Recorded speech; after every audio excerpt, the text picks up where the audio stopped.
Whispering wind. A slow aerial shot over a vast savanna. Golden grass ripples like waves under a red sun. The sound of drums blends with the wind.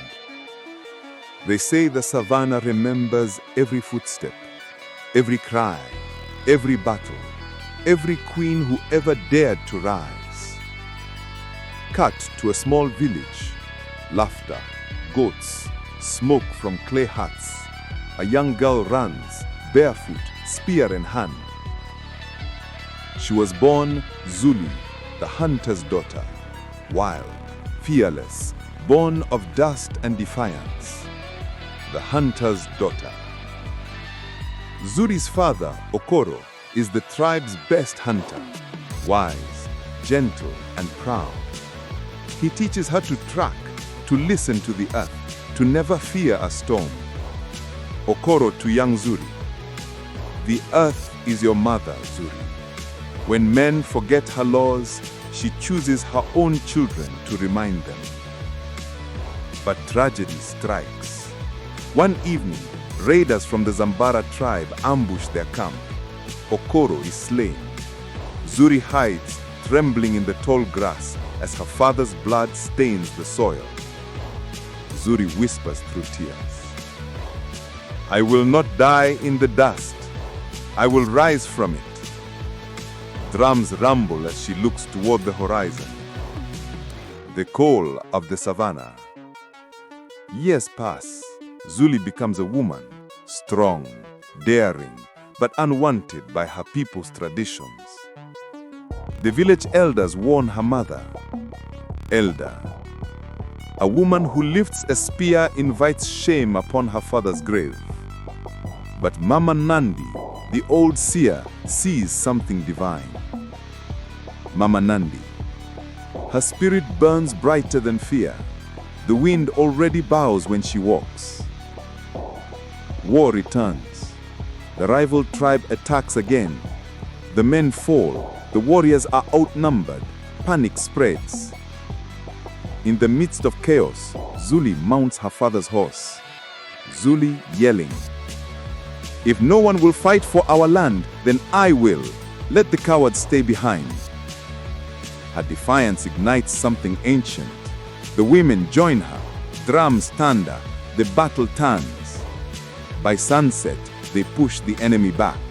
For the first time, the council bows to a woman's victory. Blood and betrayal. Zuri's fame spreads, the lioness of the savannah. Songs are sung of her courage. Even enemies whisper her name. But power brings envy. Her cousin Keto, once her friend, grows bitter. He tells the council that women's rule will anger the gods. Secretly, he plots with Chief Rongo, the same man who killed her father. One night, Zuri is ambushed. Fires blaze across the village. Keto's betrayal cuts deeper than any blade. Keto, sneering. You wanted to be a queen, cousin, but this land was never meant for your kind. Zuri is captured, beaten, and taken to Rongo's camp. Rongo, coldly, I killed your father, and I'll bury her daughter beside him. Zuri, bloodied, defiant, you can bury my body, Rongo, but not my name. Rise of the Queen. Mama Nandi helps her escape, whispering a prophecy in the darkness. When a woman fights for her people, even the gods hold their breath. Zuri gathers what remains of her people, farmers, mothers, widows. Together they prepare for one final battle. Thunder, rain, lightning flashes over the plains. The savannah trembled that night, not in fear, but in witness. Zuri faces Kato first. He taunts her, calling her cursed.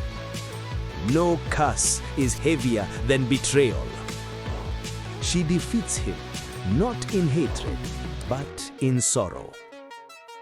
Then she confronts Rongo.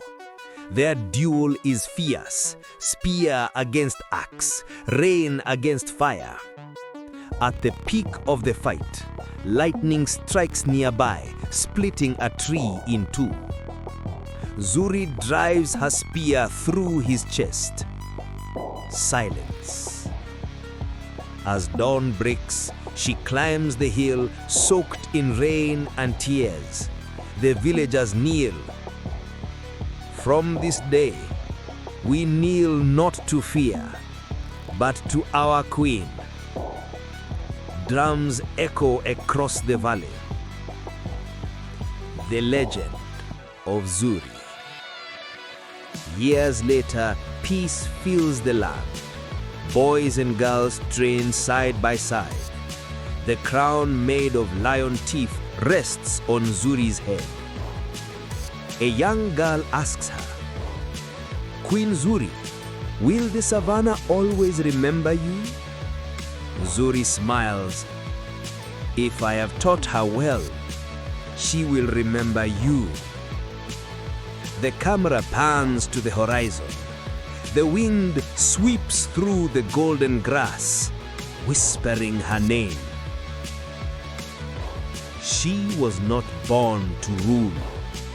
She was chosen by the wind, the queen of the Savannah.